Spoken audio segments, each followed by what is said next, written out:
Well, hello there. I am so glad you are here. My name is Julianne and I am going to make some homemade sour cream, so I thought I would show you how I do it. Now, I first turned my oven onto 200, and once it reached 200, I just turned it off. And then I turned the oven light on. And then I have a nice clean jar here on a towel ready to be wrapped up and kept warm. So what I did was I got some Land O'Lakes heavy whipping cream. And then this is the important part, is you want to get an organic yogurt that has live cultures on it, and it'll say it on the back. Do you see it says live active cultures? And I'm really excited because on the top of it, it says we have just posted your new favorite recipe. So I'm going to scan that and see what kind of recipes we can find.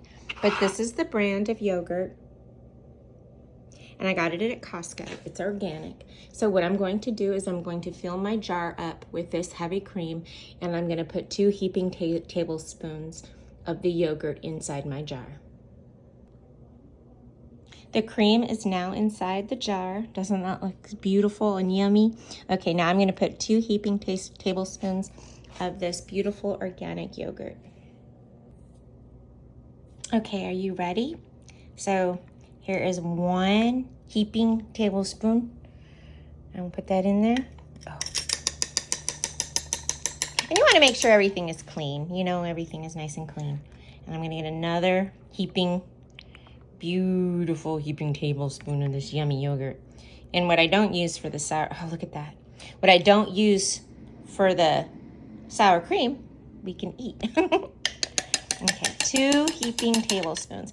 Now I'm going to stir it up real good.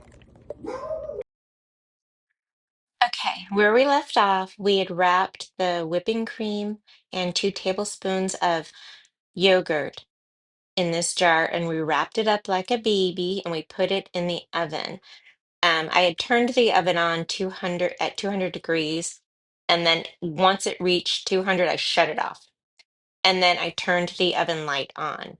But I wrapped this little beauty in a blanket, and I put her in a little pan just so she wouldn't roll around. And I put her in the oven and I let her sit in there for about 14 hours. And then I put her, and then when I brought her out of the oven, I opened her up and I gave her a little stir. And then I put her in the refrigerator for another 12 hours before I even opened her up again. So now we got to see what happened. Beautiful, delicious.